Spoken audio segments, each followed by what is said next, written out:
Right now, I'm feeling very overwhelmed with so much that I know I got to get done this week. Just I got to go downstairs to meet my daughter in a few minutes to give her all these bags I got on my. This is what I got on my walker that I have to give my daughter.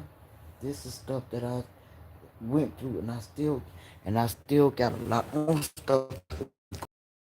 This about the seventh time this year that I had to go through all this stuff like that I've accumulated here at the shelter. And me, I'm looking for an apartment. I went out with two of the staff members here at the shelter today to look at apartments. I looked at five today, and that's overwhelming within itself. I was up early and I was tossing all night long, and I was constantly in and out the bathroom.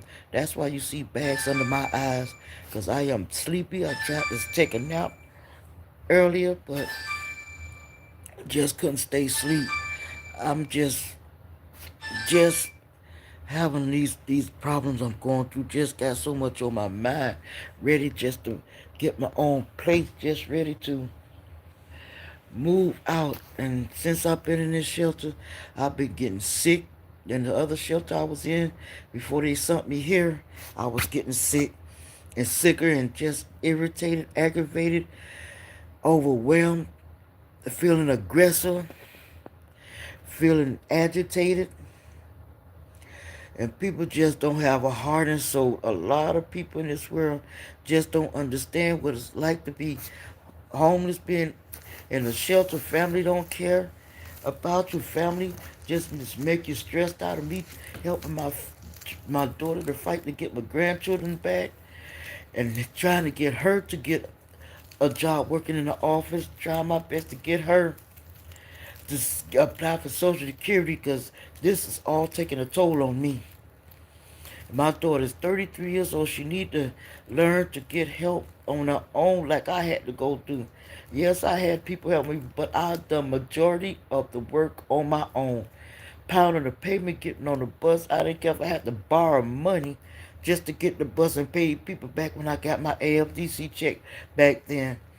I don't know what's going on with these young folks today, but they need to learn to grow up and quit overwhelming their parents and aggravating their parents and grandparents with the trouble that they get themselves into. Having all these children they know they can't afford. And I'm looking at that too in this shelter. And that's another reason I'm so overwhelmed and irritated by things that's going on. Because these people just don't understand what it's like to be in a situation that I'm in. It's irritating, aggravating, and just don't know how it is to be overwhelmed, stressed, aggravated. That could kill you faster than anything else. And I'll be 55 soon, and I'm out looking for apartments, looking for me a part-time job where I can work at least 2 days out the week, so I can make some extra money, and so I can do some extra things I need to get done, because I'm trying to open up my own business, and this is the reason why I need a job, so that I can get things right. And I already got like $900 saved up already. My son is holding that money for me. He's working, and I thank God that I taught my children the best way I can with the information and tools that I had for myself and looked up on my own, and other people gave me, and I passed it on to my children.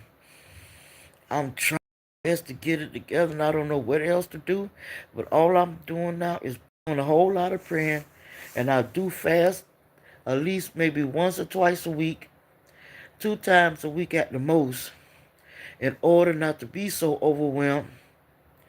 And I take one day a week to take a break just to make my mind right.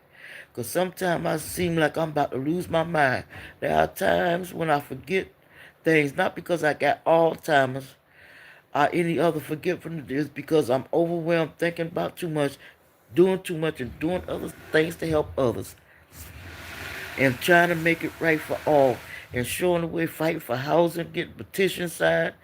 These are the things that I'm going through right now, and helping others to sign up for housing themselves. So many people around here in this shelter is so lazy and don't want to do a doggone thing to help themselves.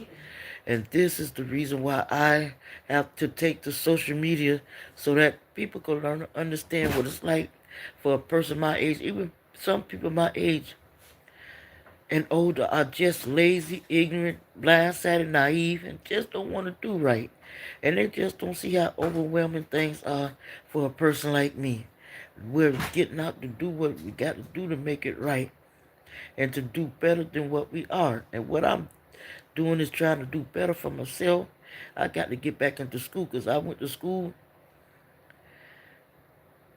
back in February, I believe, and the first 2 weeks of March and had to stop because I got sick. So I have to get back into school soon to finish my hospitality class. Finish them last 2 weeks and I'm gonna have to start school sometime next month. If that could do that for them 4 weeks in another class I want to take for them 4 weeks. And I'm trying my best to do what is right to help myself, to make it better for me so I can teach my grandchildren how to not just sit back and expect everybody to do for them, to get up off their butt and do for themselves, and not to be overwhelmed and stressed out and aggravated by what's going on. I have to be an example for my children and my grandchildren also, because I know I don't always be that way, but people get up off your butt and do something to help yourself, and don't be so aggressive and don't let things stress you out, especially to women. And the women that is dark-skinned like me and of African descent, you need not to let everything wear you out and be overwhelmed by what you're doing and what you're going through and why you're going through what you go through. I know it's hard to deal with and hard for you to get by, but if let's go to God, that's all I can say.